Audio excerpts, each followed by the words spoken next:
Hello friends, welcome to the Kendra academy. Friends, आज इस session में हम लोग railway NTPC railway group D vacancy 2025 के लिए हम लोग जनरल साइंस के जो सबसे महत्वपूर्ण प्रश्न हैं उन्हीं को आज इस सेशन में डिस्कस करेंगे। ये सारे प्रश्न आपके एग्जाम के दृष्टिकोण से काफ़ी इंपॉर्टेंट होंगे, इसलिए इसको ध्यानपूर्वक पूरा ज़रूर देखिएगा। जो लोग पहली बार चैनल पर आए होंगे तो चैनल को सब्सक्राइब कर लीजिएगा और बगल में बेल आइकन का निशान है उससे ज़रूर दबा दीजिएगा ताकि आपको रेगुलर अपडेट मिलता रहे। तो चलिए फ्रेंड्स, बिना देरी के सेशन को स्टार्ट करते हैं। एक बार प्लीज़ पहले लाइक कर दीजिएगा और जब पूरा सेशन देख लीजिएगा तो कम से कम इसे एक ग्रुप में ज़रूर शेयर कर दीजिएगा। तो चलिए शुरू करते हैं। आज का हमारा पहला प्रश्न है कि पानी का अधिकतम घनत्व कब होता है? तो जो 4 डिग्री सेल्सियस पर जो होता है पानी का जो घनत्व होता है सबसे अधिक होता है। ठीक है। पानी की अस्थायी कठोरता दूर की जा सकती है, तो इसको हम लोग किसके द्वारा दूर कर सकते हैं? तो पोटेशियम परमैंगनेट पानी में अगर आप डाल दे रहे हैं, जिसका जो सूत्र होता है KMnO4 होता है, इसको डालने पर आप क्या करते हैं? उसकी कठोरता को आप क्या कर सकते हैं? दूर कर सकते हैं। ठीक है। विद्युत का सबसे अच्छा सुचालक कौन होता है?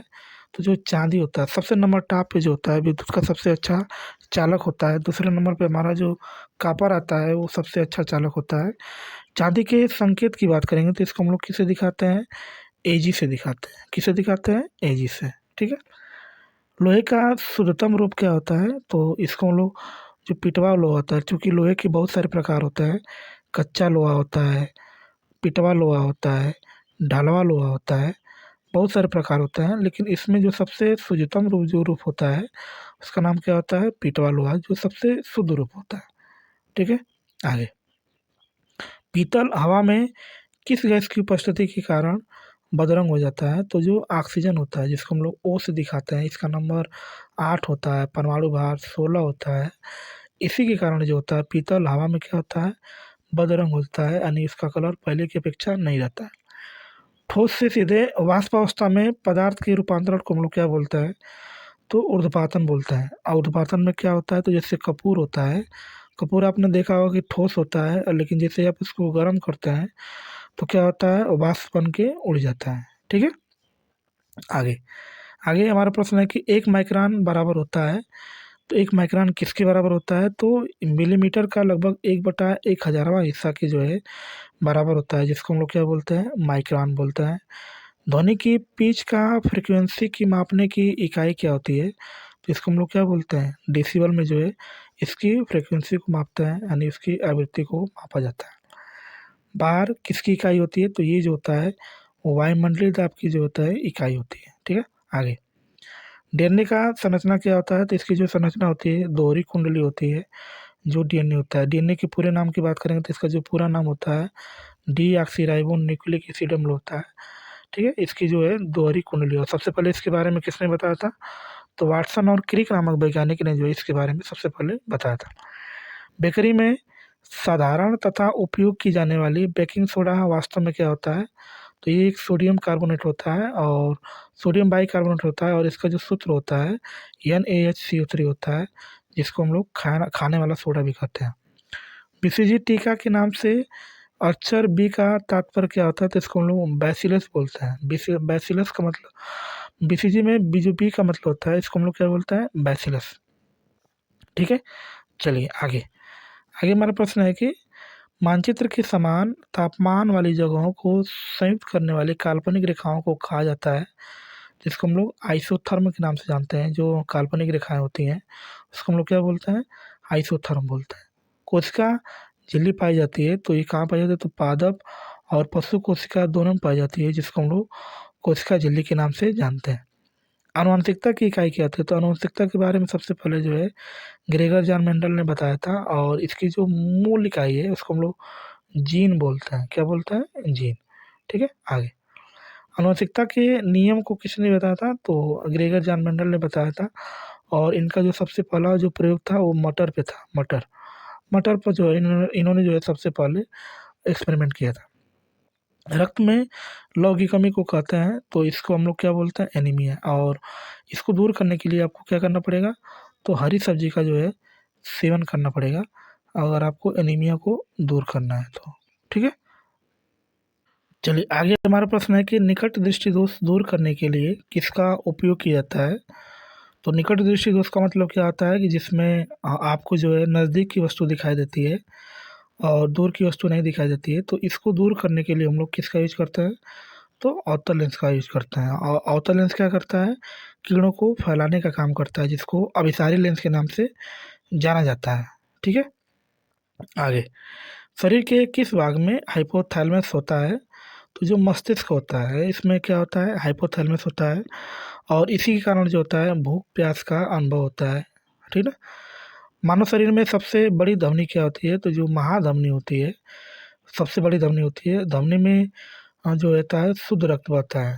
ठीक है, आगे आगे हमारा प्रश्न है कि सौर प्रणाली में सबसे बड़ा प्राकृतिक उपग्रह कौन है। तो उसको हम लोग गैनीमेड बोलते हैं, और ये किसका उपग्रह होता है, तो ये जो है बृहस्पति का जो है सबसे उपग्रह है। ठीक है, जो सबसे बड़ा उपग्रह, और बृहस्पति भी जो है आकार के दृष्टिकोण सबसे बड़ा उपग्रह ग्रह है। गुरुत्वाकर्षण के ब्रह्मांडीय नियम के आविष्कारक कौन है। तो इसको जो आविष्कार करने वाले जो है न्यूटन है, और इनका जो नियम होता है इनको हम लोग गुरुत्वाकर्षण का नियम बोलता है। और एफ इज इक्वल टू होता है G m1 m2 बटे क्या होता है, आर का स्क्वायर होता है। ठीक है, चलिए आगे आगे हमारा प्रश्न है कि हर क्रिया की समान और विपरीत प्रतिक्रिया होती है, यह किस नियम है। तो न्यूटन के गति के तृतीय नियम के अनुसार जो होता है क्रिया प्रतिक्रिया के पीछे होती है। यानी न्यूटन ने गति के 3 नियम दिया था, जिसमें से जो पहला नियम होता है उसको हम लोग जड़त्व का नियम बोलता है। दूसरे नियम से आप बल की प्राप्ति कर सकते हैं, लेकिन जो तीसरा नियम होता है इसको हम लोग न्यूटन का गति का तृतीय नियम बोलते हैं, या क्रिया प्रतिक्रिया का अभिनियम इसको कहते हैं। ठीक है, चलिए आगे आगे हमारा प्रश्न है कि वैज्ञानिकों द्वारा बोसोन की खोज की गई थी। तो स्टैनफोर्ड पार्टिकल एक्सीलरेटर में जो है इसकी खोज की गई थी। H2O को आमतौर पर जाना जाता है, तो इसको हम लोग किस नाम से जानते हैं, जल के नाम से जानते हैं, जिसको हम लोग पानी भी बोलते हैं। क्या बोलते हैं, पानी।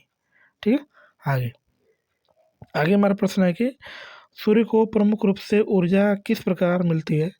तो संलयन के द्वारा, यानी जो है संलयन का मतलब होता है कि जब दो हल्के नाभिक मिल करके एक बड़े नाभिक का निर्माण करते हैं, तो उसको हम लोग क्या बोलते हैं, संलयन।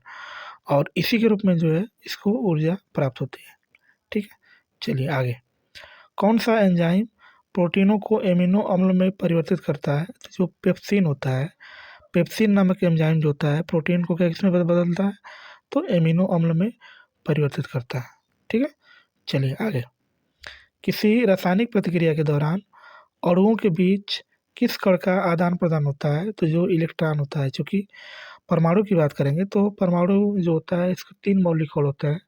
एक इलेक्ट्रॉन होता है, प्रोटॉन होता है, और क्या होता है, न्यूट्रॉन होता है। नाभिक में जो होता है न्यूट्रॉन प्रोटॉन होता है, और इसके किनारे किनारे क्या करते हैं, इलेक्ट्रॉन चक्कर लगाते हैं। प्रोटॉन पॉजिटिव होता है, यानी धनात्मक होता है। न्यूट्रॉन उदासीन होता है, और इलेक्ट्रॉन क्या होता है, ऋणात्मक होता है। आग से पानी को गर्म करने पर क्या कहलाता है। तो इसको हम लोग ऊष्मा का संवहन बोलते हैं, जिसके कारण हम लोग क्या करते हैं, आग से पानी को क्या करता है, गर्म करते हैं। क्रायोजेनिक इंजनों का अनुप्रयोग कहाँ किया जाता है। तो हम लोग रॉकेट टेक्नोलॉजी में इसका हम लोग यूज करते हैं, जो हमारा क्रायोजेनिक इंजन होता है। ठीक है, आगे सौरमंडल का सबसे गर्म ग्रह कौन होता है। तो सबसे गर्म ग्रह का नाम क्या है, शुक्र है, जिसको वीनस बोलता है। और जो सबसे ठंडा ग्रह है उसका नाम क्या है, वरुण, जिसको हम लोग क्या बोलते हैं, नेपच्यून भी बोलते हैं। हाँ, शुक्र की बात करेंगे तो शुक्र का कोई उपग्रह नहीं है, और ये अन्य ग्रहों की अपेक्षा विपरीत दिशा में घूमता है। ठीक है, आगे मानव रक्त का रंग लाल क्यों हो जाता है। तो हीमोग्लोबिन की उपस्थिति के कारण जो होता है मानव रक्त का रंग क्या होता है, लाल हो जाता है। लाल ग्रह कहा जाता है, तो हम लोग मंगल ग्रह को क्या बोलते हैं, लाल ग्रह बोलते हैं। ठीक है, मंगल ग्रह को हम लोग क्या बोलते हैं, लाल ग्रह बोलते हैं। आगे वायुमंडल में सर्वाधिक प्रचुर मात्रा में पाई जाती है जाने वाली गैस कौन है। उसका नाम नाइट्रोजन है, लगभग 78% पाई जाती है। दूसरे नंबर पर ऑक्सीजन होता है, जिसकी मात्रा कितनी है, तो 21% है। ठीक है, आगे आगे हमारा प्रश्न है कि एक प्रकार का दृष्टि दोष जिसमें एक व्यक्ति दूर की वस्तु को देख सकता है, परंतु नज़दीक की वस्तु को साफ साफ नहीं देख पाता है, उसको हम लोग क्या बोलते हैं? तो जब व्यक्ति दूर की वस्तु देख लेता है, नज़दीक का नहीं देख पाता है, तो उसको हम लोग दूरदृष्टि दोष बोलते हैं। क्या बोलते हैं? दूरदृष्टि दोष बोलते हैं, जिसको हाइपरमेट्रोपिया के नाम से जानते हैं। और इसको दूर करने के लिए हम लोग किसका यूज़ करते हैं? तो उत्तल लेंस का यूज़ किया जाता है, जिसको हम लोग अपसारी लेंस के नाम से जानते हैं, अपसारी। ठीक है? उत्तल लेंस को हम लोग किस नाम से जानते हैं? उत्तल लेंस को हम लोग किस नाम से जानते हैं? तो इसको हम लोग जो है अभिसारी लेंस बोलते हैं। क्या बोलते हैं? अभिसारी लेंस, क्योंकि ये किरणों को क्या करता है? इकट्ठा करता है। ठीक है? चलिए आगे। आगे हमारा प्रश्न है कि शरीर के किस अंग में आयोडीन शरीर के किस अंग में आयोडीन संचित रहता है? तो जो थायराइड ग्रंथि होती है, इसमें आयोडीन की मात्रा होती है, और आयोडीन के अंदर कमी है, तो इसकी कमी से जो रोग होता है उसको हम लोग घेघा रोग बोलते हैं। किसकी परत बनने के कारण चांदी बदरंग हो जाती है? तो जो सल्फाइड परत होती है, इसकी जब आप परत पड़ेगी तो जो चांदी क्या होता है? मतलब बदरंग होता है। ठीक है? और पीतल जो होता है, पीतल क्यों बदरंग होता है? क्योंकि ऑक्सीजन गैस के कारण जो होता है, पीतल क्या होता है? बदरंग हो जाता है। आगे हमारा प्रश्न है कि किस शर्करा की यथेष्ट मात्रा रक्त में विद्यमान रहता है? तो जो ग्लूकोज होता है, ग्लूकोज के सूत्र की बात करेंगे तो इसका जो सूत्र होता है C6H12O6 होता है, और इसकी मात्रा रक्त में क्या होती है? विद्यमान होती है। ठीक है? सूर्य प्रकाश से शरीर को कौन सी विटामिन मिलती है? तो जो विटामिन डी होता है, ये सूर्य के प्रकाश से मिलती है, और इसकी कमी से अगर व्यक्ति के अंदर नहीं है तो व्यक्ति को कौन सा रोग होता है? तो रिकेटस नामक रोग होता है। यानी हड्डियाँ जो होता है क्या होती हैं? सूखने लगती हैं, और इसका जो रासायनिक नाम होता है इसको हम लोग कैल्सीफेरॉल बोलते हैं। ठीक है? आगे आगे हमारा प्रश्न है कि किसका प्रयोग चिकित्सक रोगियों की जांच में करते हैं? जो स्टेथोस्कोप होता है। क्या होता है? स्टेथोस्कोप जो होता है, इसके में क्या करता है? जो रोगियों की जांच करता है, जो हमारा डॉक्टर होता है। मलेरिया संबंधित होता है, तो ये किससे संबंधित होता है? तो ज्वर से होता है, और इसको दूर करने के लिए हम लोग सिनकोना की छाल के जो है पीते हैं। रक्त शर्करा स्तर को नियंत्रित करने वाला हार्मोन कौन होता है? तो इसको हम लोग इंसुलिन बोलते हैं। इंसुलिन जो होता है क्या करता है? रक्त को शर्करा स्तर को क्या करता है? नियंत्रित करता है। मछलियाँ श्वसन करती हैं, तो मछलियाँ जो है पानी के अंदर किसके द्वारा जो है सांस लेती हैं? तो जो गलफड़े द्वारा क्या करते हैं? सांस लेते हैं। मेढक जो होता है उभयचर प्राणी होता है, क्योंकि ये गलफड़े से भी सांस लेता है और फेफड़े से भी सांस लेता है। जब स्थल पर रहेगा तो फेफड़ा, और पानी में रहेगा तो गलफड़े के द्वारा क्या करता है? सांस लेता है। कवक से प्राप्त उपयोगी उत्पाद क्या है? तो इसको हम लोग पेनिसिलिन बोलते हैं, जो कवक से प्राप्त हमारा उपयोगी है। ठीक है? आगे आगे हमारा प्रश्न है कि शरीर में श्वेत रक्त कणों का मुख्य कार्य क्या होता है? तो रोगों के विरुद्ध शरीर का रक्षण करना ही क्या कहलाता है? शरीर में श्वेत रक्त का मुख्य कार्य होता है। किसी वृक्ष की आयु किस प्रकार मालूम की जाती है?